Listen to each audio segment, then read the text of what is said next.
Hello, everyone. Thank you for joining us for the Monday, November 18th meeting of the African Burial Ground Memorial Park Committee. We will do a roll call. I am Assistant Mayor Kelly. Do the street, sorry. And we can just go around. If you just want to say your name, we'll start this way. Sure. Roll Corin call. Hollowell, City of Portsmouth Parks and Greenery Foreman and Cemeteries. Wow. Susan Sterry, co-chair of the Portsmouth Historic Cemeteries. Pete Forte, the other co-chair, historic cemeteries. John Robinson, bystander. Chris Schroeder from the park committee. Ron Baisden for resident. Kathleen That's a good Reed, one. archaeologist who worked on the project. Daria Steele, tour and speaker outreach coordinator for the Black Heritage Trail of New Hampshire. Joyce practicing representing centers of New Hampshire Center. Suzanne Woodland, Deputy City Manager and Regulatory Counsel. Perfect. And next we will go over and review the draft minutes that were sent out to everyone for the October 21st, 2024 meeting. Are there any changes, any questions about those minutes? Seeing none, I would call for a motion to approve those minutes. Second. First. Do I have a second? I'll second Thank you. it. All in favor? Aye. Unanimous, perfect. And then I will pass it over to city staff for an update on the options in Sue. For an options of the repairs. So do you want? So City Sterry got us an estimate for Okay. repairs by a local company. Oh, I can do it, yeah. Go ahead. I want to take the thunder. We're partners in crime, remember? We really. It came to $3,500.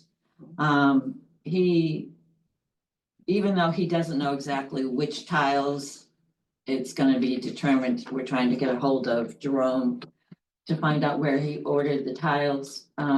It's $700 and the setting materials, what's that?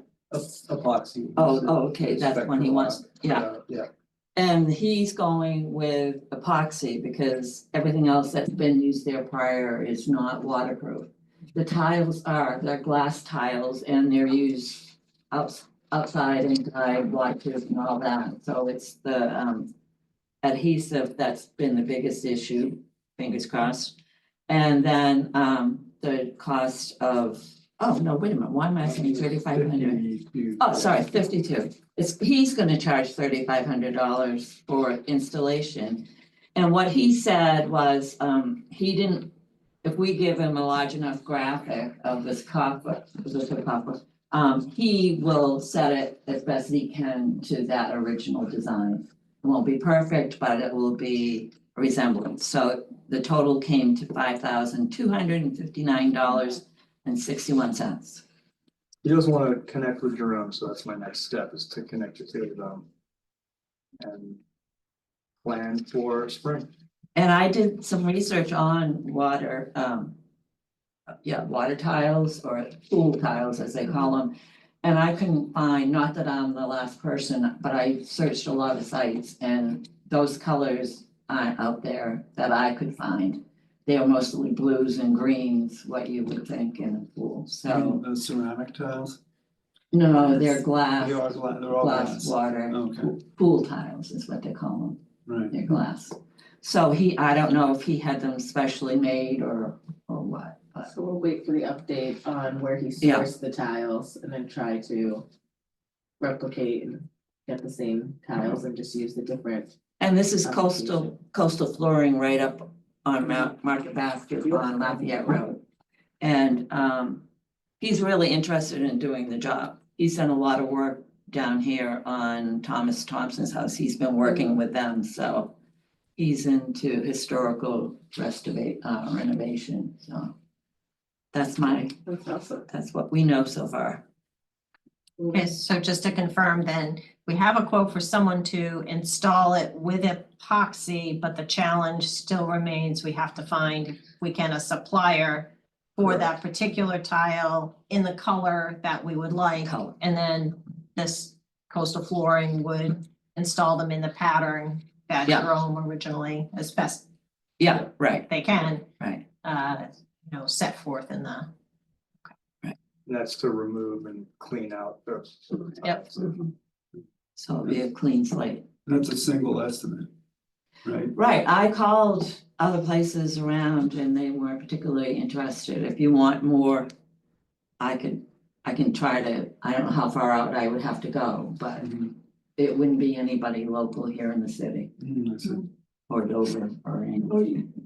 Hogan Tiles didn't bite it at all, because they do tiles as well, and. One, Yeah, I only know them from That's right. having done phenomenal tile work inside, so I don't know how they are with exterior tiles. right, Okay. okay, Hogan Tile? Yeah. And where are they out of? They're on Broadway in Dover. Dover, okay. Yes, the internet is good, but I don't always, things are listed funny sometimes, so I'll look into that for sure. Thank you so much. Okay, item number 4 is an update on the curation options, and I will turn that over to Deputy City Manager. So, back in 2021, when an iteration of this committee was meeting regularly, one of the items that we had discussed was moving the curation of the few remains that are not reinterred from the trusted care where they have been to date to either UNH or some other facility that would have the appropriate conditions to maintain them, have a regular practice of this is something they do, and then pursuant to an agreement that would, be acceptable to the city and the institution about how to care for them and the terms for looking at them, so to speak, and doing anything with them. So I reached out to the University of New Hampshire, to Megan Howie of the anthropology department again. And she has asked her dean to, consider whether this is something that they could look into to reach an agreement with the city to hold these. And, subject to how much time you want to spend on this, I did, like I said, because this came up several years ago, I had actually drafted a draft agreement, either with UNH or some other party, just to try and capture what I thought was, at least at the time, the will of the committee. So if you want to take a few minutes, Yeah. I'll just walk through, knowing that we have no agreement right now with anyone, well, not true, with no institution. And let's see. We can share. Sorry, I don't. Yep. Looks like if I need my copy. Okay, so you might be sharing, or I can ask staff to make a copy. And I can always email this around afterwards, because really it's for discussion purposes right now, because like I said, I don't have any confirmation that UNH would be interested per se, but it'd be things to think about. So as you look at this document, what we were looking at was for the institution to provide basically care, management, and really archaeological oversight of these remains. And that's what you see in 1A and 1B of that document. You'll see that they would assign personnel, to basically be responsible for them, have the right space and equipment and safeguards, physical security and controlled environment. And then when you get to what to do with them, if anything, other than just hold them tenderly, which is in E. of that draft. It says any activity that will involve the intentional destruction of any collection, of any part of the collection must be approved in advance in writing by the city, which will have responsibility for coordinating and obtaining input and approval from the descendant community. So it's basically saying don't do anything with them because some research methods, as we discussed several years ago, would require destruction in order to actually get the information out. And we wanted that really under control of the city and the descendant community as to what, if anything, gets done with the remains. And if you look at paragraph H, that's kind of similar language is modeled again. Review any request for access to or use the collection or any part thereof for scientific, educational, religious purposes. Clear that with the city, which has to be a request in writing, and then the city would have responsibility for coordinating and obtaining input and approval from the descendant community. So really the emphasis was to make sure that control remained with the community. And really wasn't just in the hands of a researcher at UNH, however, maybe well-intended, that the control would remain with the community. We were hoping that we would not be charged a fee. So there's the ever hopeful part. There's the dream. No idea whether that is realistic. And then really that was about it. After that, it's more, how long is the agreement? Is it for a couple of years, but either party can walk away with notice of say 90 days notice. So that's just a real quick overview of kind of pieces that we discussed, which is who maintains control of the research. And we wanted it to continue to be local to this community. In part, that's a requirement of state law that in terms of, because we don't have actually identified ancestors. So. And Portsmouth would descendants. have unlimited access, right? That would be, yes, And insurance. yeah. And There it's- are pieces that would have to be worked out. This was kind of a quick grab without, I'm sure whatever institution probably already has their boilerplate. Yeah. So it was a quick grab Sure. that sort of pieces that could be discussed. Look, it's a book. He needs a book. Actually, is- making- this It is not is just a for long books, okay? library. This is actually used. I have a. Yep. I have, Sue, and I have a question. Has anyone done any research? Well, no, first should be the reports that I read, the old meetings and minutes. And 2021, there was a final report. Were there any significant information in that report, in those reports? The final report on what? On when to Oriam, is that where some of the? Offram. Akron? Right, so back in 2020, 21, somewhere in that timeframe. Some of the a small amount. A small amount of the remains were sent to Offram to see if there was any viable DNA that could be extracted. And there was not. Oh, so that was the final. Yeah.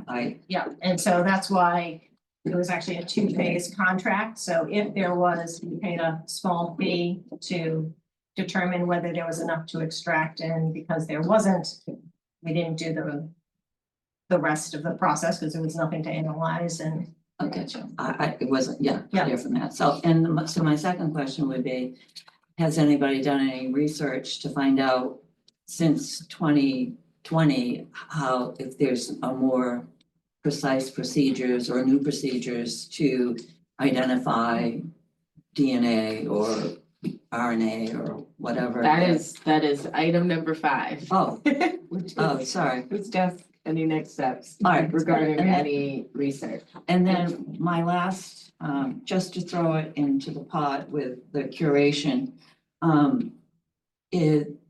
all of this stuff falls under public recreation, which baffles me, but it's chapter 227C. And it's 17 pages long, but the part that would pertain to right now is the time for completion of skeletal analysis shall not exceed 4 years. And then you're supposed to renegotiate if we keep, or if wherever and Kathy would probably know more about that than me. As far as if you've ever. So how long ago did all of this happen? I mean, it's been a while, it's been a while. 2003, and then in Yeah. 2015 and subsequent burial meetings, the descendant community at the time Yeah. said, we want to hold these remains out Right. for Right. additional research. They didn't put a time tag on it. The descendant community has the voice, not the 227C dash whatever. They supersede all this. That is the state law meant to protect the rights I of descendant communities.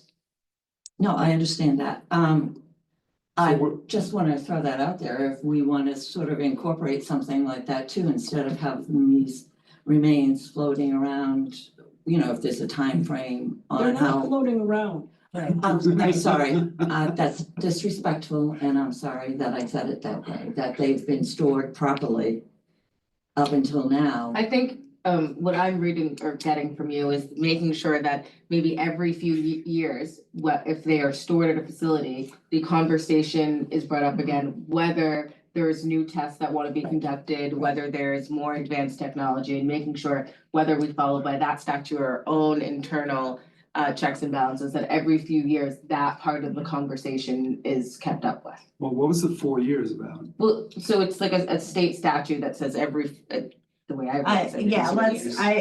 I think. I feel that we've been compliant with the law to date. And we just want to make sure that any agreement that is drafted will be consistent with state law, and I think we'll. And I Okay. apologize, I didn't mean to sound flippant about that. Hey, Chris?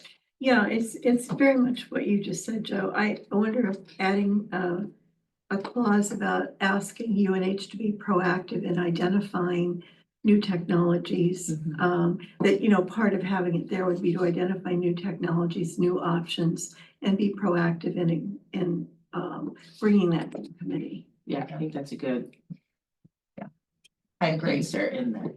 And I think so much really depends on where UNH is or whatever institution and what they're willing to give us for resources and whether we get them without charge. You may recall, you were in those meetings? Yeah. Yeah, with Megan and Amy from the University of New Hampshire. Yeah. And they were very do this forthcoming. for other people, so Yeah. I'm sure that would not be a problem. Sorry, I was running late, It's okay. but if it is an every 4 year test, when was the last time the testing was done? It's I not a don't test- think, Not a test. It's not a test every Not- 4 years, it's every 4 years you have to revisit what you're Thank gonna you. do with it, it's not a test. Thank you. Yeah. That's what I was, But I do I have a misheard. question. Ron, yes? Susan, I was part of those meetings back then, and then as today, I was still of the opinion that we should probably reinter those remains. That I is don't really a remember. decision of the descendant community. I don't remember why we didn't, or. There were mixed views within the committee in terms of whether to continue to hold them out because the technology changes and whether we wanted to get more information or try to get more information. Because there were a number of additional tests that could have been performed, but would have been destructive. Right, I remember. And that was kind of the point of, do we just wait and see if the technology changes? And I think that was there was never any formal Finite. conclusion, finding path forward. But also important Yeah. to clarify that you're only talking about a small portion of Yes. the remains, just so Yes. that there wouldn't be any For the confusion record. about that. Yes. That almost everything has been reinterred, but Yeah. this Yeah. is. It's a small amount Yeah, of remains very that's not small. been There are re-entered. 8 teeth, Yeah. one from each of 8 individuals. There are 14 vials of pulverized bone that was sent to the Roots Project at the University of Lowell, Massachusetts. They pulverized 16 samples to extract DNA. They were unable to extract DNA, and those 16 vials had been stored under freezing conditions by IAC. In 2020, March, 2 of those samples were selected through the committee and sent down to Oxfam for additional testing. They concluded with their testing, they could not extract any viable DNA. So there's still 14 plastic vials with pulverized bone. And the teeth, There are still 8 intact teeth. right, So I think for me, my opinion on this is that figuring out if we can do something in conjunction with UNH and then potentially, you know, when we hear back from the dean and from Megan, inviting them here to hear about if they feel that there's been any big advancements of testing, and then kind of having very in-depth conversations, you know what I mean, within the committee and from the descendant community to decide. You know, my opinion tends to lead that if there's been no major updates in the last 5 to 10 years of being able to test, and if we've already sent it off, sent some of it off, and, you know, a leader in the industry hasn't been able to pull DNA, so then it becomes question of, are we holding out for a 4-leaf clover? Or have we gathered enough information that maybe the community feels it's time? Well, I think relevant to this last night, 60 Minutes had the program on how they are continuing to hold, they're continuing to test the 9/11 remains because 40% still have not been identified of the remains they have.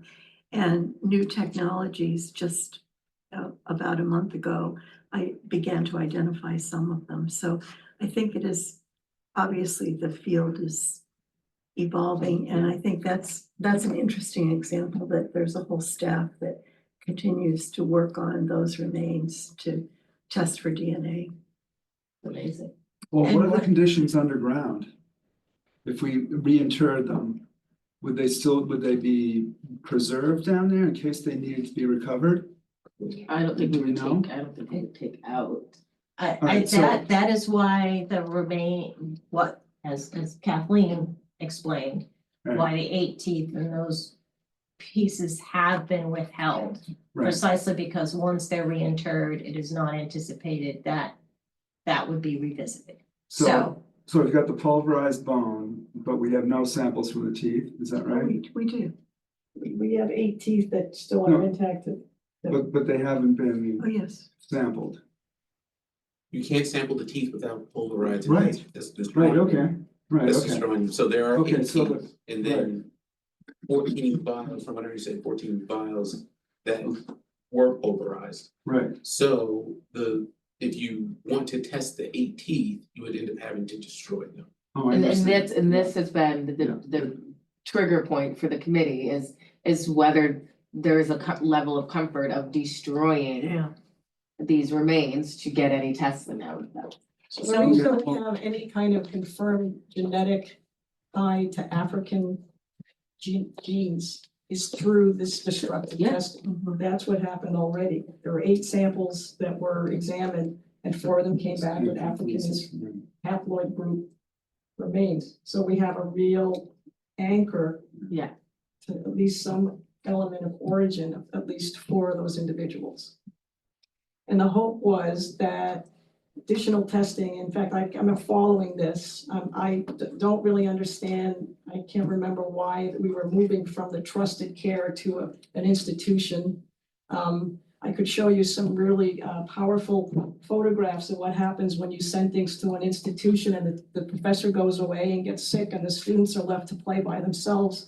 And they just drill bone and they glue teeth to popsicle sticks because there's nobody there to oversee this.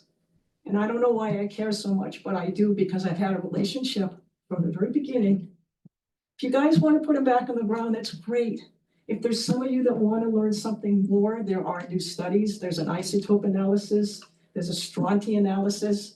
There's a colleague of mine that sent Revolutionary War samples because we're trying to figure out who these individuals were for approximately the same time period, the 1700s.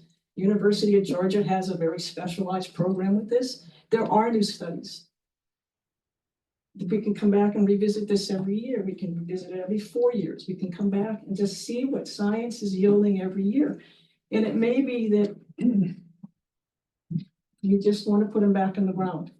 Can I ask what, when you say studies, is that, I'm not sure what that means, like, is there a new procedure, or is it just, I mean, people have done things and then they write a paper about it Yeah, and had success. they're more able with these new studies to identify origins, where people grew up.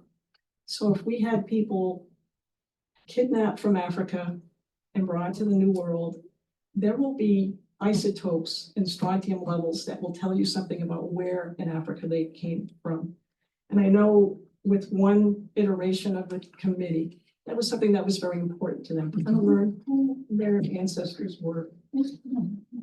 And might I suggest, mindful of time, but also this is why, in part, you see the conversation that is kind of arising here, that I think it is a dedicated meeting just for this purpose, structured with a review of the history of what we have.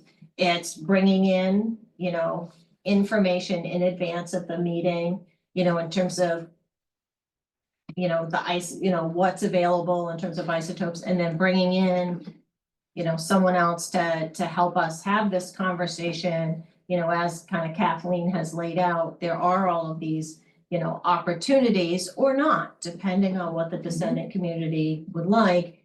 And then really figuring out how to get the input of more than the folks around this table.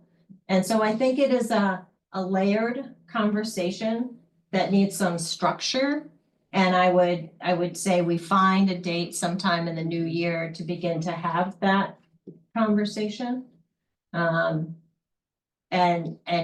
just for the record, the reason why Kathleen has been holding on, if you will, with due care to the remains is because she has taken due care since the day these were discovered. And I think the city has had confidence in that, and there's been no rush to take some other action except recognizing that at some point, and it may not be UNH, so we've had conversations about whether that is or is not the right place at some point. We just need to have a plan for the next step. So just if that's helpful. Okay, so in the new year, we'll figure out kind of everything Susan just said. In a meeting a meeting geared just towards that one being the only item on the agenda. But due to time, I just wanna move along if everyone feels comfortable. At the last meeting, we discussed the role of this committee in kind of expanding it to cover more than just the African Burial Ground Memorial. In light with the more public discovery, I think there's a lot of people in this room who knew about the burial ground kind of next to the Episcopal Church in the urban forestry. So there were conversations about changing the structure of the committee so that we could be the I don't know, it's not the word, but the custodians of any other graveyards, grave sites, burial cemeteries, especially for people of color. So as you'll see in here, the proposed description reads as the committee is dedicated to preserving and honoring the final resting place of Indigenous and Black peoples, both enslaved and freed, which is a very important point of topic that we wanted to make sure that this, one second, let me just get, that we made sure we talked about enslaved and freed people, Black people and Indigenous buried in this area. We strive to safeguard these sacred sites through respectful stewardship, that's the word I was looking for, community engagement, educational initiatives. Our mission is to ensure that these hallowed grounds are protected for future generations, recognizing their profound historical and cultural significance. As many of you remember, and those who are watching online or maybe will watch, there's been a lot of conversations about the actual maintenance of the Memorial Park, maybe moving to our park committee, which is our public art committee, and taking on kind of with Public Works, some of the actual maintenance of the physical aspects of the memorial. And therefore opening up room for this committee to, really take on some stewardship with partnership of these newer sites that are currently being marketed out. And any future sites that could be found in the city. And I This will- committee currently handles maintenance. This committee currently, it's currently handled by our Public Works Department, obviously. But we have a newly established public art committee that have professionals and leaders in that world that are dealing with already outdoor public art. And so there was a broader conversation that this memorial is public art. It is something that the city takes a lot of care into and protecting. And that kind of the annual maintenance schedule that the Public Art Committee Park is already working on to be able to put this under that helm to make sure that it has an annual review and all of that. So just really Has there already been conversations with the art committee? yes. Yes. So how do we feel about this potential of the new mission statement? I'm gonna go committee members first. Okay. Sue, As you'll get to know me, I read RSA's like a Bible, have ever since Dee will confirm. And Suzanne, the same section that I just read from, and I spoke to Mark up in the state archaeologist. And he said it's broken out the same way that Indigenous people have their own descendants in their own council. So I tried to track down what council might be in state of New Hampshire, and there's an organization up in Keene with all the Native Americans in this area. But it also says it could also go to, like, if they knew it was Abenaki and there was nobody here, that it would go to the nearest, they would consult the nearest tribal unit to be a part of deciding what happens with that. So I don't know that this fits in our mission. I think what we were talking about, if I remember correctly, when we were just saying Indigenous, that we would be the steward to make sure that the correct bodies would be notified. So I mean, that can be a discussion at this committee if we feel like we do not need to include that, but really, for me, I was thinking it more as we would again be the stewards to making sure that if something was found, that I understand that it is protected and guided, there is a guidance of an RSA, but just making sure that there is a body within the city, within kind of the checks and balances to make sure those things get done. Well, then I would suggest the cemetery committee. I mean, in your flyer, from the original, it says it's not a black or a white decision about the African memorial, but it's the city of Portsmouth. And so, I would say it would, I'm not fighting over it. Oh, no. I'm just throwing it out Yeah. there that it would be a cemetery, historic cemetery committee, which should be notified, or, well, I don't know. It Yeah, and just I'm not- seems like we're. Well, I'm not saying we wouldn't, again, it's just making sure that if someone finds something, that if they Google Indigenous Burial Ground, Portsmouth, New Hampshire, our page is gonna pop up and then guide them to someone else. But again, this is a committee discussion, like this was added because it felt like the committee last time felt comfortable with that. If the committee doesn't feel comfortable with it, we're okay.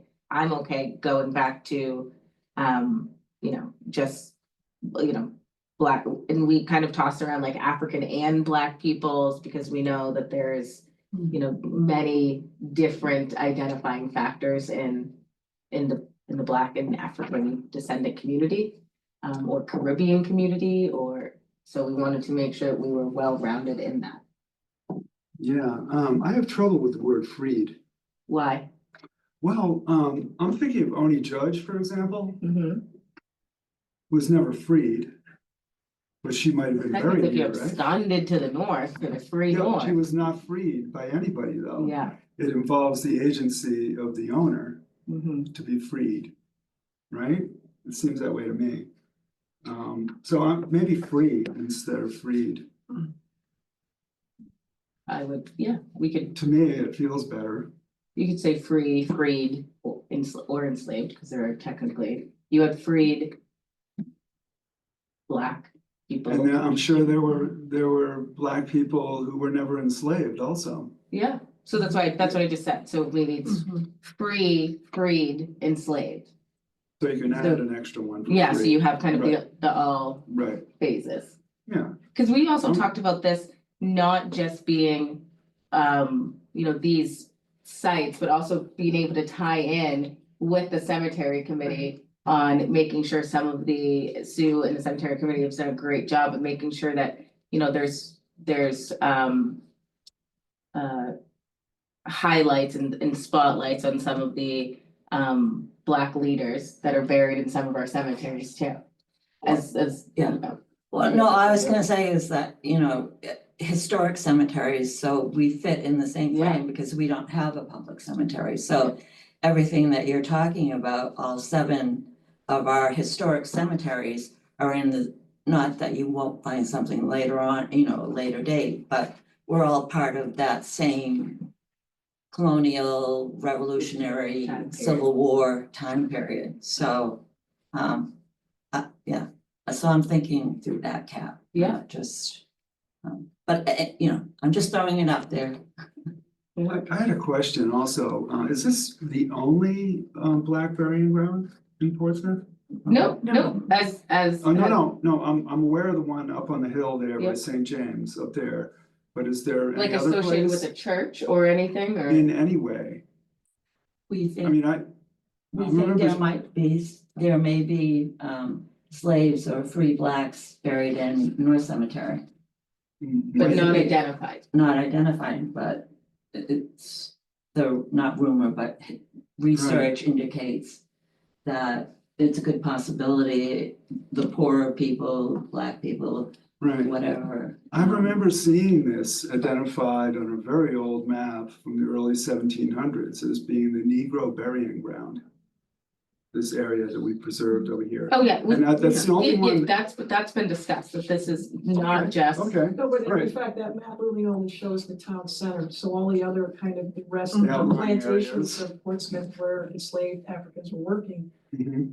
they had their They private were cemetery. noted. Yeah. So they wouldn't have been called to light Right. that we have our segregated burial grounds. And I think it's what you just said, touches on, and I'm sorry that we'll have to wrap this up shortly because we have a city council meeting starting at 5.